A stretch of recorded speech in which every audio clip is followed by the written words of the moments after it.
Good morning, my dear students. Today we are going to learn some topics in our first chapter, that is Introduction to Managerial Economics. But today we are going to learn a new topic, that is the difference between general or pure economics and managerial economics. Okay, ഇത് രണ്ടും തമ്മിലുള്ള differences ആണ് നമ്മൾ ഇന്ന് discuss ചെയ്യാൻ പോകുന്നത്. Okay,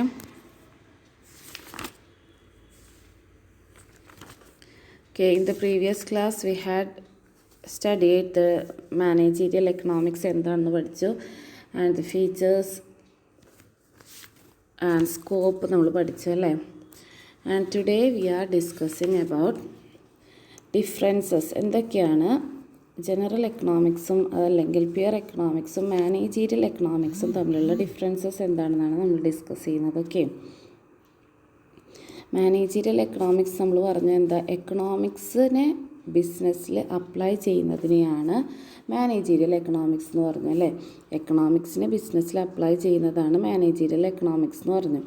അപ്പോൾ managerial economics എന്ന് പറയുന്നത് എക്കണോമിക്സിൻ്റെ ഒരു ബ്രാഞ്ചാണ് മാനേജീരിയൽ എക്കണോമിക്സ് എന്ന് പറയുന്നത്. ഇപ്പോൾ എക്കണോമിക്സ് എന്ന് പറയുന്നത് ഒരു ട്രീ ആണെന്ന് വിചാരിക്കുക, ഒരു മരം. എക്കണോമിക്സിനെ ഒരു മരമായിട്ട് നമ്മൾ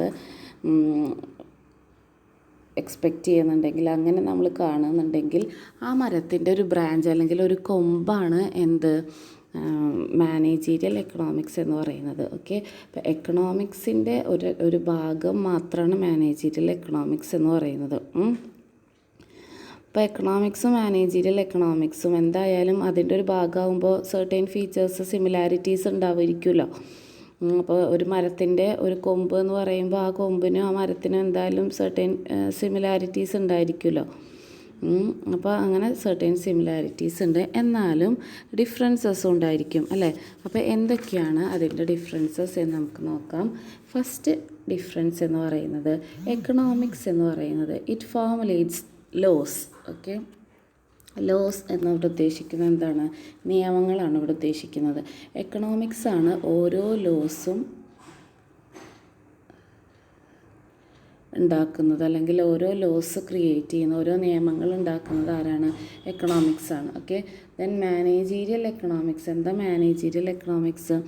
ഈ ലോസ് അല്ലെങ്കിൽ ഈ എക്കണോമിക് ലോസിനെ ബിസിനസ്സിൽ അപ്ലൈ ചെയ്യണതിന് വേണ്ടിയിട്ടാണ്. ഓരോ ഡിസിഷൻസും നമുക്ക് ആ പ്രോപ്പർ ടൈമിൽ എടുക്കാനായിട്ട് ഈ എക്കണോമിക് ലോസിനെ ബിസിനസ്സിൽ അപ്ലൈ ചെയ്യുന്നതിനെയാണ് മാനേജീരിയൽ എക്കണോമിക്സ് എന്ന് പറയുന്നത്. ഓക്കെ, ദെൻ സെക്കൻഡ് ഡിഫറൻസ് എന്ന് പറയുന്നത്, എക്കണോമിക്സ് എന്ന് പറയുന്നത്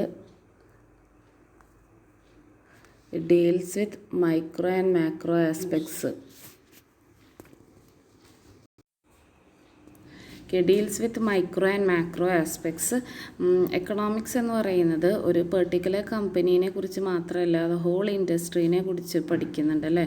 അപ്പോൾ അതല്ല, ഒരു കൺട്രിയുടെ ഉള്ളിൽ എന്തൊക്കെയുണ്ട് അതിനെക്കുറിച്ച് കംപ്ലീറ്റ് പഠിക്കുന്നുണ്ട്. സോ മൈക്രോ ആണ്, ഇൻഡിവിജ്വലി പഠിക്കുന്നുണ്ട്, അതേപോലെ തന്നെ ആസ് എ ഹോൾ പഠിക്കുന്നുണ്ട്. അതുകൊണ്ടാണ് micro and macro aspect deal ചെയ്യുന്നു എന്ന് പറയുന്നത്. Okay, then same time managerial economics എന്താ പഠിക്കുന്നത്, ഒരു പെർട്ടിക്കുലർ കമ്പനി എടുത്തിട്ട് ആ കമ്പനിയിലാണ് നമ്മൾ അപ്ലൈ ചെയ്യുന്നത് അല്ലേ. എന്നിട്ടാണ് നമ്മൾ അവിടെ ഡിസിഷൻസ് എടുക്കുന്നത്. അപ്പോൾ ഒരൊറ്റ ഇൻഡിവിജ്വൽ യൂണിറ്റ് അല്ലെങ്കിൽ ഒരു പെർട്ടിക്കുലർ കമ്പനിയാണ് നമ്മളവിടെ ഫോക്കസ് ചെയ്യുന്നത്. So it is dealing with micro aspect. Okay, then third differences deals with all theories of management distribution. Okay, എല്ലാ ഡിസ്ട്രിബ്യൂഷനോട് റിലേറ്റ് ചെയ്തിട്ടുള്ള എല്ലാ തിയറീസിനെ ഡീൽ ചെയ്യുന്നത് ഏതിലാണ്, എക്കണോമിക്സിലാണ് എല്ലാ തിയറീസും ഇൻക്ലൂഡ് ചെയ്യുന്നത്. ഓക്കെ, എന്ന് വെച്ചാൽ ഡിസ്ട്രിബ്യൂഷൻ വെച്ചാൽ റെൻറ്റ് കൊടുക്കണം, വേജസ് കൊടുക്കണം, ഇൻട്രസ്റ്റ് കൊടുക്കണം, പ്രോഫിറ്റ് ഡിസ്ട്രിബ്യൂട്ട് ചെയ്യണം.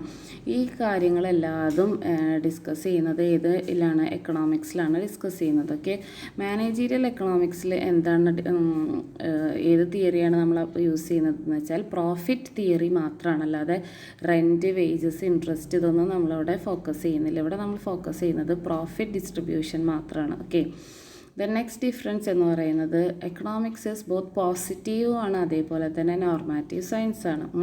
പോസിറ്റീവാണ്, അതേ same time good and bad വേർതിരിച്ച് നമുക്ക് മനസ്സിലാക്കി തരുന്ന, അല്ലെങ്കിൽ അണ്ടർസ്റ്റാൻഡ് ചെയ്തു പഠിപ്പിച്ച് തരുന്ന കൺസെപ്റ്റാണ് എക്കണോമിക്സ്. ബട്ട് മാനേജീരിയൽ എക്കണോമിക്സ് എന്ന് പറയുന്നത് നോർമാറ്റീവ് സയൻസാണ്. നമ്മൾ ഓൾറെഡി പഠിച്ചു എന്താണ് ശരി എന്താണ് തെറ്റ് എന്നൊരു പെർട്ടിക്കുലർ സിറ്റുവേഷൻ മനസ്സിലാക്കി അതിനെ ശരിക്കും സ്റ്റഡി ചെയ്തിട്ട് നമ്മളൊരു അപ്ലൈ ചെയ്യുന്നതിനെയാണ് നോർമാറ്റീവ് സയൻസ്, അല്ലെങ്കിൽ അതാണ് മാനേജീരിയൽ എക്കണോമിക്സിൽ ഇൻക്ലൂഡ് ചെയ്തിട്ടുള്ളത്. Okay, then fifth difference is it deals with theoretical aspects. അല്ലേ, നമുക്ക് ഓരോ തിയറീസ് ഡെവലപ്പ് ചെയ്യുക അല്ലെങ്കിൽ ഓരോ നിയമങ്ങൾ ഉണ്ടാക്കുക എന്നുള്ളത് മാത്രമാണ്, തിയറി മാത്രമാണ് എക്കണോമിക്സ്. അതിൻ്റെ പ്രാക്ടിക്കൽ അല്ലെങ്കിൽ ഈ തിയറീനെ നമ്മളവിടെ അപ്ലൈ ചെയ്യുന്നില്ല. ഓരോരോ ന്യൂ നോളേജസ് അല്ലെങ്കിൽ ന്യൂ തിയറീസ് ബിൽഡപ്പ് ചെയ്യാണ് എക്കണോമിക്സിൽ ചെയ്യുന്നത്. ബട്ട് ഇൻ മാനേജീരിയൽ എക്കണോമിക്സിൽ എന്താ ചെയ്യുന്നത്? എക്കണോമിക്സിൽ ബിൽഡപ്പ് ചെയ്തിട്ടുള്ള തിയറീസ് മാനേജീരിയൽ എക്കണോമിക്സിലാണ് നമ്മളത് എന്ത് ചെയ്യുന്നത്, അപ്ലൈ ചെയ്യുന്നത് അല്ലെങ്കിൽ പ്രാക്ടീസ് ചെയ്യുന്നത്. ഓക്കെ, അത് നമ്മൾ പ്രാക്ടിക്കലി നമ്മൾ എവിടെയാണ് അപ്ലൈ ചെയ്യുന്നത്? Practically we are applying in managerial economics. Okay, then sixth differences it study both the firm and an individual. Okay, അപ്പം ഇക്കണോമിക്സിൽ ഞാൻ നേരത്തെ നമ്മൾ പറഞ്ഞു മൈക്രോ ആൻഡ് മാക്രോ ആസ്പെക്റ്റ് ഉണ്ട് അല്ലേ. ഒരു കമ്പനീനെ കുറിച്ചിട്ടും പഠിക്കുന്നുണ്ട്, ആ ഹോൾ ഇൻഡസ്ട്രീനെയും കുറിച്ച് പഠിക്കുന്നുണ്ട്. ഓക്കെ, അപ്പോൾ ആ ഒരു ഫേമിനെയും കുറിച്ച് പഠിക്കുന്നുണ്ട്, ആ ഫേമിൻ്റെ ഉള്ളിലുള്ള എല്ലാ ഇൻഡിവിജ്വൽസിനെയും കുറിച്ച് പഠിക്കുന്നുണ്ട് ഇതിലെ എക്കണോമിക്സിലൊക്കെ. സോ മാനേജീരിയൽ എക്കണോമിക്സിൽ എങ്ങനെയാണ്, ഇൻഡിവിജ്വൽസിനെ കുറിച്ചിട്ടല്ല പഠിക്കുന്നത്, എന്തിനെ കുറിച്ചിട്ടാണ് പഠിക്കുന്നത്? പ്രോബ്ലംസ് ഓഫ് ഫേം, എന്താണ് ആ കമ്പനിയുടെ പ്രോബ്ലം എന്നുള്ളതാണ് നമ്മളവിടെ സ്റ്റഡി ചെയ്യുന്നത്. ഓക്കെ, ദെൻ എക്കണോമിക്സിൽ it considers only the economic factors. Economic factors മാത്രമാണ് നമ്മളവിടെ കൺസിഡർ ചെയ്യുന്നത്. ഓക്കെ, ബട്ട് ഇവിടെ in managerial economics we are considering both economic and non-economic factors. എന്ന് വെച്ചാൽ എക്കണോമിക് ഫാക്ടേഴ്സ് എന്ന് വെച്ചാൽ നമ്മുടെ ലേബർ കോസ്റ്റ്, അതല്ലെങ്കിൽ ഇൻട്രസ്റ്റ് റേറ്റ്, ഗവൺമെൻറ് പോളിസി എന്ന് വെച്ചാൽ സാമ്പത്തികപരമായിട്ടുള്ള ഫാക്ടേഴ്സാണ് നമ്മളിവിടെ കൺസിഡർ ചെയ്യുന്നത്. ബട്ട് മാനേജീരിയൽ എക്കണോമിക്സിൽ ഇതും കൺസിഡർ ചെയ്യുന്നുണ്ട്. അതിൻ്റെ കൂടെ നോൺ എക്കണോമിക് ആയിട്ടുള്ളതെന്ന് വെച്ചാൽ ടെക്നോളജി അല്ലെങ്കിൽ നമ്മുടെ സൊസൈറ്റി, ഇതൊക്കെ നോൺ എക്കണോമിക് ഫാക്ടേഴ്സാണ് അല്ലേ. നമ്മുടെ കമ്പനീനോട് ചുറ്റപ്പെട്ട് നിൽക്കുന്ന എല്ലാ നോൺ എക്കണോമിക് ഫാക്ടേഴ്സും മാനേജീരിയൽ എക്കണോമിക്സിൽ നമ്മൾ പഠിക്കുന്നുണ്ട്. ഓക്കെ, ദെൻ എയ്ത്ത് ഡിഫറൻസ് എന്ന് പറയുന്നത് ഈ സ്റ്റഡീസ് ദ ഹ്യൂമൻ ബിഹേവിയർ. ഒരു ഇൻഡിവിജ്വൽ എങ്ങനെ ബിഹേവ് ചെയ്യുന്നു ഓരോ സിറ്റുവേഷനിൽ, ഇതൊക്കെയാണ് എക്കണോമിക്സിൽ നമ്മൾ പഠിക്കുന്നത്. ബട്ട് മാനേജീരിയൽ എക്കണോമിക്സ് എങ്ങനെയാണ്, ഒരു മാനേജ്മെൻറ്റിൻ്റെ ബിഹേവിയർ എങ്ങനെയാണ്, മാനേജീരിയൽ ബിഹേവിയറാണ് അവിടെ പഠിക്കുന്നത്. ഒരു കമ്പനീനെ കുറിച്ചാകുമ്പോൾ ആ പ്രോബ്ലംസ് ഓഫ് ഫേമാണ് നമ്മളിവിടെ അനലൈസ് ചെയ്യുന്നത് അല്ലേ. അപ്പോൾ ആ മാനേജ്മെൻറ്റിൻ്റെ ബിഹേവിയറാണ് നമ്മളിവിടെ പഠിക്കുന്നത്. ഓക്കെ, ദെൻ എക്കണോമിക്സിൽ എങ്ങനെയാണ്, വൈഡ് സ്കോപ്പാണ്, കാരണം ഒരുപാട് വാസ്റ്റ് ആയിട്ടുള്ള കാര്യങ്ങൾ നമ്മളിവിടെ പഠിക്കുന്നുണ്ട്. ബട്ട് മാനേജീരിയൽ എക്കണോമിക്സ് എന്ന് പറയുന്ന ഒരു പെർട്ടിക്കുലർ കമ്പനീനെയാണ് നമ്മൾ ഫോക്കസ് ചെയ്യുന്നത്. So it is having A limited scope. Okay, അപ്പോൾ ഇതാണ്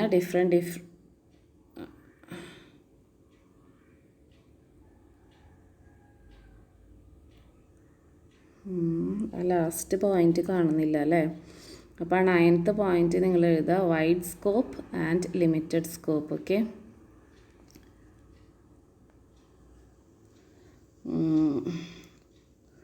then next is objectives of managerial economics. Okay, എല്ലാ മാനേജീരിയൽ എക്കണോമിക്സിൻ്റെ മെയിൻ ഒബ്ജക്റ്റീവ് എന്താണ്? പ്രോബ്ലംസ് അനലൈസ് ചെയ്തിട്ട് ബിസിനസ്സിൻ്റെ പ്രോബ്ലംസ് എന്താണ് എന്നുള്ളത് അനലൈസ് ചെയ്യുക, അതിനൊരു ബെസ്റ്റ് സൊല്യൂഷൻ സജസ്റ്റ് ചെയ്യുക, എന്നിട്ട് മാനേജേഴ്സിനെ ആ സൊല്യൂഷൻ അപ്ലൈ ചെയ്യാനായിട്ട് മാനേജേഴ്സിനെ ഹെൽപ്പ് ചെയ്യുക അല്ലെങ്കിൽ അസിസ്റ്റ് ചെയ്യുക എന്നുള്ളതാണ് മാനേജീരിയൽ എക്കണോമിക്സിൻ്റെ മെയിൻ ഒബ്ജക്റ്റീവ് എന്ന് പറയുന്നത്. ഓക്കെ, അപ്പോൾ മെയിൻ ഒബ്ജക്റ്റീവ് എന്ന് പറയുന്നത് ബിസിനസ് പ്രോബ്ലംസ് അനലൈസ് ചെയ്തുകൊണ്ട് അതിന് ബെസ്റ്റ് സൊല്യൂഷൻ സജസ്റ്റ് ചെയ്യുക, എന്നിട്ട് മാനേജേഴ്സിനെ നല്ലൊരു ഡിസിഷൻ എടുക്കാനായിട്ട് അവരെ ഹെൽപ്പ് ചെയ്യുക എന്നുള്ളതാണ് main objective of managerial economics. Okay, അപ്പോൾ ഇത് കൂടാതെ അതർ ഒബ്ജക്റ്റീവ്സ് എന്തൊക്കെയാണെന്ന് നമുക്ക് നോക്കാം. First one is to integrate economic theory with business practice. എന്ന് വെച്ചാൽ എക്കണോമിക്സിൽ നമ്മൾ പറഞ്ഞ ഒരുപാട് തിയറീസ് ബിൽഡപ്പ് ചെയ്തിട്ടുണ്ടെന്ന് അല്ലേ. അപ്പോൾ ഈ ഡെവലപ്പ് ചെയ്ത തിയറീസിനെ ബിസിനസ്സിൽ കൊണ്ടുവരിക എന്നുള്ളതാണ് one of the objective of managerial economics. അതും ബിസിനസ് രണ്ടിനെയും കൂട്ടി യോജിപ്പിച്ചുകൊണ്ട് ബിസിനസ്സിൽ നല്ലൊരു മാറ്റം കൊണ്ടുവരിക എന്നുള്ളതാണ് മാനേജീരിയൽ എക്കണോമിക്സിൻ്റെ first objective. Second is to apply the economic concepts and principles to solve the business problems. നമ്മൾ ഓൾറെഡി പറഞ്ഞു, ഈ എക്കണോമിക് കൺസെപ്റ്റ്സും പ്രിൻസിപ്പിൾസും തിയറീസും ഒക്കെ യൂസ് ചെയ്തുകൊണ്ട് ബിസിനസ്സിൽ വരുന്ന പ്രോബ്ലംസ് സോൾവ് ചെയ്യുക എന്നുള്ളതാണ് second objective. Okay. Third one is to employ the most modern instrument. ഇപ്പോൾ ഓരോ വർഷവും ഓരോ കാര്യങ്ങളും എന്താണ് മോഡേണൈസ് ചെയ്തുകൊണ്ടേ ഇരിക്കുകയാണ് അല്ലേ. അപ്പോൾ നമ്മൾ പഴയ മെത്തേഡ് തന്നെ ഫോളോ ചെയ്ത് തന്നാൽ നമ്മൾ എന്തായിരിക്കും, മാർക്കറ്റിൽ നിന്ന് നമ്മൾ ഔട്ട്ഡേറ്റഡ് ആയിട്ട് പോകും അല്ലേ. സോ നമ്മൾ എന്താ ചെയ്യുന്നത് ഇവിടെ, ബിസിനസ് പ്രോബ്ലംസ് സോൾവ് ചെയ്യാനായിട്ട് മോഡേൺ ആയിട്ടുള്ള ഇൻസ്ട്രുമെൻറ്റ്സ് അല്ലെങ്കിൽ ടൂൾസ് യൂസ് ചെയ്തുകൊണ്ട് ബിസിനസ് പ്രോബ്ലം സോൾവ് ചെയ്യുക എന്നതാണ് മാനേജീരിയൽ എക്കണോമിക്സോട് ഉദ്ദേശിക്കുന്നത്. Okay. Then fourth one is to allocate the scarce resources. Scarce resources എന്ന് പറഞ്ഞാൽ എപ്പോഴും നമുക്ക് ഓർഗനൈസേഷനുള്ള റിസോഴ്സസ് എന്ന് പറയുന്നത് വളരെ ലിമിറ്റഡ് ആയിരിക്കും അല്ലേ. വീണ്ടും വീണ്ടും നമ്മൾ റിസോഴ്സസ് മേടിക്കുക എന്ന് പറഞ്ഞാൽ അത് വളരെ കോസ്റ്റ്ലിയാണ് അല്ലേ. അപ്പോൾ ആ ഉള്ള റിസോഴ്സസ് വെച്ചിട്ട് നമ്മൾ എന്ത് ചെയ്യുന്നു, മാക്സിമം ഒട്ടും വേസ്റ്റേജ് ഇല്ലാതെ യൂസ് ചെയ്യുന്നു എന്നുള്ളതാണ് ഒപ്റ്റിമൽ മാനർ എന്നുകൊണ്ട് ഉദ്ദേശിക്കുക. മാക്സിമം യൂസ് ചെയ്യുക, അതും ഒട്ടും വേസ്റ്റ് ചെയ്യാതെ യൂസ് ചെയ്യുക എന്നുള്ളതാണ്. Okay. Then fifth one is to make all round development of a firm. അപ്പോൾ മാനേജീരിയൽ എക്കണോമിക്സ് നമ്മൾ ബിസിനസ്സിൽ അപ്ലൈ ചെയ്യുമ്പോൾ മൊത്തത്തിലൊരു ഫേമിൻ്റെ ഡെവലപ്മെൻറ്റ്, മാർക്കറ്റിൽ മാർക്കറ്റ് ഡെവലപ്മെൻറ്റ്, അതേപോലെ പ്രോഡക്റ്റിൽ വരുന്ന ഡെവലപ്മെൻറ്റ്, നമ്മുടെ സെയിൽസിൽ ഡെവലപ്മെൻറ്റ്, ഇതെല്ലാം കൂടിയിട്ടാണ് നമ്മൾ ഫോക്കസ് ചെയ്യുന്നത്. അപ്പോൾ ഓൾ റൗണ്ട് ഡെവലപ്മെൻറ്റാണ് നമ്മൾ ഫോക്കസ് ചെയ്യുന്നത്. Okay. Then sixth is to minimise the risk and uncertainty. നമുക്കറിയാം ഏതൊരു ബിസിനസ്സിലാണെങ്കിലും അവിടെ റിസ്ക് ഉണ്ട് അല്ലേ. നമുക്ക് ഫ്യൂച്ചറിൽ എന്ത് നടക്കുമെന്ന് നമുക്ക് പറയാൻ പറ്റില്ല. ചിലപ്പോൾ ഇപ്പോൾ ഹൈ പ്രോഫിറ്റ് ആണെങ്കിൽ നെക്സ്റ്റ് ഇയർ നമുക്ക് വളരെ ലോ പ്രോഫിറ്റ് ആയിരിക്കാം, നമുക്കൊന്നും പറയാൻ പറ്റില്ല അല്ലേ. അപ്പോൾ അതുകൊണ്ട് തന്നെ ആ റിസ്ക് അല്ലെങ്കിൽ ആ അൺസർട്ടൈനിറ്റി മുൻകൂട്ടി കണ്ട് അതെങ്ങനെ ഫോർകാസ്റ്റ് ചെയ്ത് അതിനെ മിനിമൈസ് ചെയ്യുക, റിസ്കിനെ മിനിമൈസ് ചെയ്യുക എന്നുള്ളത് കൂടെ one of the objective of managerial economics. Okay. The next is to help in demand and sales forecasting. Okay. നമുക്ക് എപ്പോഴും നമ്മൾ പ്രൊഡക്ഷൻ സ്റ്റാർട്ട് ചെയ്യുമ്പോൾ നമ്മൾ എന്തിൻ്റെ ബേസിലാണ് പ്രൊഡക്ഷൻ തുടങ്ങുക, ഡിമാൻഡ് എത്രയാണോ അതിൻ്റെ ബേസിലാണ് നമ്മൾ പ്രൊഡക്ഷൻ സ്റ്റാർട്ട് ചെയ്യുന്നത് അല്ലേ. എത്ര യൂണിറ്റ് പ്രൊഡ്യൂസ് ചെയ്യണം എന്ന് നമ്മൾ തീരുമാനിക്കുന്നത്. അപ്പോൾ ഹൈ ഡിമാൻഡുള്ള പ്രോഡക്റ്റ് ആണെങ്കിൽ നമ്മൾ നമ്പർ ഓഫ് യൂണിറ്റ്സ് കൂട്ടും അല്ലേ, ഒരു പെർട്ടിക്കുലർ പ്രൊഡക്റ്റിൻ്റെ എണ്ണം കൂട്ടും. പക്ഷേ ഡിമാൻഡ് വളരെ കുറവാണെന്നുണ്ടെങ്കിൽ നമ്മൾ ഒരുപാട് പ്രൊഡ്യൂസ് ചെയ്ത് വെച്ചിട്ട് കാര്യമില്ല. അപ്പോൾ എപ്പോഴും നമ്മൾ എന്ത് ഫോർകാസ്റ്റ് ചെയ്യണം, നമ്മൾ മുൻകൂട്ടി കണ്ടിട്ടാണ് പ്രൊഡക്ഷൻ ചെയ്യേണ്ടത്. ഓക്കെ. ഇപ്പോൾ ഹൈ ഡിമാൻഡ് ഉള്ളത് കുറച്ച് പ്രൊഡ്യൂസ് ചെയ്താൽ പറ്റില്ല. അപ്പോൾ നമുക്ക് നമ്മുടെ കസ്റ്റമേഴ്സൊക്കെ അൺസാറ്റിസ്ഫൈഡ് ആകും അല്ലേ. അപ്പോൾ ഹൈ ഡിമാൻഡ് ഉള്ളതിന് high number of units produce ചെയ്യണം അല്ലേ. അപ്പോൾ എങ്ങനെയാണ് സെയിൽ എന്നുള്ളത്, എങ്ങനെയാണ് കസ്റ്റമർ ഡിമാൻഡ് എങ്ങനെയാണ്, സെയിൽസ് എങ്ങനെയാണ് എന്ന് ഫോർകാസ്റ്റ് ചെയ്തിട്ടാണ് പ്രൊഡക്ഷൻ സ്റ്റാർട്ട് ചെയ്തത്. സോ അത് ഫോർകാസ്റ്റ് ചെയ്യാനായിട്ടും മാനേജീരിയൽ എക്കണോമിക്സ് നമുക്ക് ഹെൽപ്പ് ചെയ്യുന്നുണ്ട്. Okay. The next is to help in operation of firm by helping in planning, organizing, controlling, etc. Okay. ഏതൊരു ഫേമിൻ്റെയും നമ്മൾ പഠിച്ചിട്ടുണ്ട്, മാനേജ്മെൻറ്റ് ഫങ്ഷൻസ് പഠിച്ചിട്ടുണ്ട് അല്ലേ. ആദ്യം നമ്മൾ പ്ലാൻ ചെയ്യണം, പ്ലാൻ ചെയ്തതിനനുസരിച്ച് നമ്മൾ ഓർഗനൈസ് ചെയ്യണം. Then at last we have to control. എല്ലാ ആക്ടിവിറ്റീസും പ്ലാൻ ചെയ്ത പോലെ തന്നെയാണോ നടന്നിട്ടുള്ളത് എന്നുള്ളതാണ് നമ്മൾ കൺട്രോളിങ് ഫങ്ഷനിൽ ചെയ്യുന്നത് അല്ലേ. അപ്പോൾ ഈ ഒരു പ്ലാൻ ചെയ്യാനും ഓർഗനൈസ് ചെയ്യാനും കൺട്രോൾ ചെയ്യാനും ഫേമിനെ മാനേജീരിയൽ എക്കണോമിക്സ് ഹെൽപ്പ് ചെയ്യുന്നുണ്ട്. ഓക്കെ.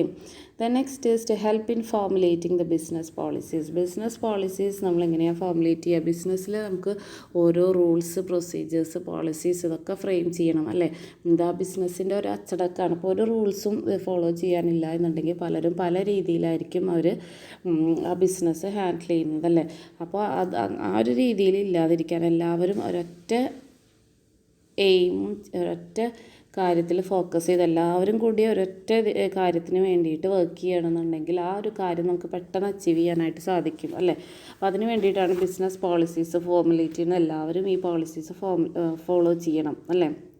അപ്പോൾ ഈ പോളിസീസ് ഫോർമുലേറ്റ് ചെയ്യാനായിട്ട് managerial economics is helping. Okay. The next is to help in profit maximisation. Profit maximum level എത്തിക്കാനായിട്ട് മാനേജ്മെൻറ്റിനെ ഹെൽപ്പ് ചെയ്യുന്നുണ്ട് മാനേജീരിയൽ എക്കണോമിക്സ്. ഒക്കെ അതിന് പ്രോഫിറ്റ് തിയറി ഒക്കെ നമുക്കിവിടെ അപ്ലൈ ചെയ്യാവുന്നതാണ്. Then next is to help achieve other objectives. ഇതൊക്കെ കൂടാതെ ഫേമിന് അതർ ഒബ്ജക്റ്റീവ്സ് ഉണ്ടായിരിക്കും, വേറെ പല ഉദ്ദേശങ്ങളും ഉണ്ടായിരിക്കും അല്ലേ. ചിലപ്പോൾ ആ ഒരു ഇൻഡസ്ട്രിയിൽ പല കമ്പനീസ് ഉണ്ടായിരിക്കും, ഒരു ഇൻഡസ്ട്രിയിൽ പല കമ്പനീസ് ഉണ്ടായിരിക്കും അല്ലേ. അപ്പോൾ ആ ഒരു ഇൻഡസ്ട്രിയിൽ ടോപ്പ് ആവണം എന്ന് ഉള്ളൊരു ഉദ്ദേശം ഉണ്ടായിരിക്കാം അല്ലേ.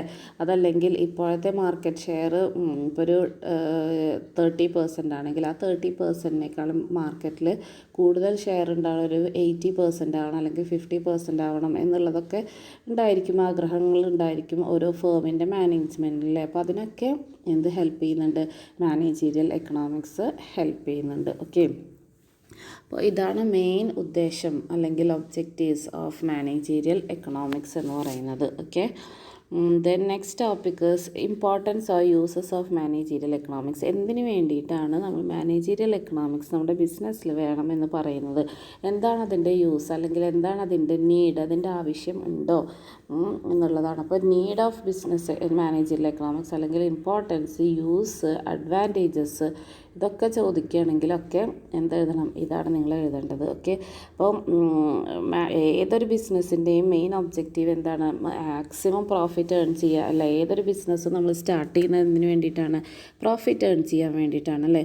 അപ്പോൾ ഈ ഒരു ഒബ്ജക്റ്റീവ് അച്ചീവ് ചെയ്യണമെന്നുണ്ടെങ്കിൽ ഫസ്റ്റ് അവരെടുക്കുന്ന ഡിസിഷൻസൊക്കെ കറക്റ്റ് അല്ലെങ്കിൽ പ്രോപ്പറായിട്ടുള്ള അല്ലെങ്കിൽ ഇഫക്റ്റീവായിട്ടുള്ള ഡിസിഷൻസ് ആയിരിക്കണം അവരെടുക്കുന്നത്.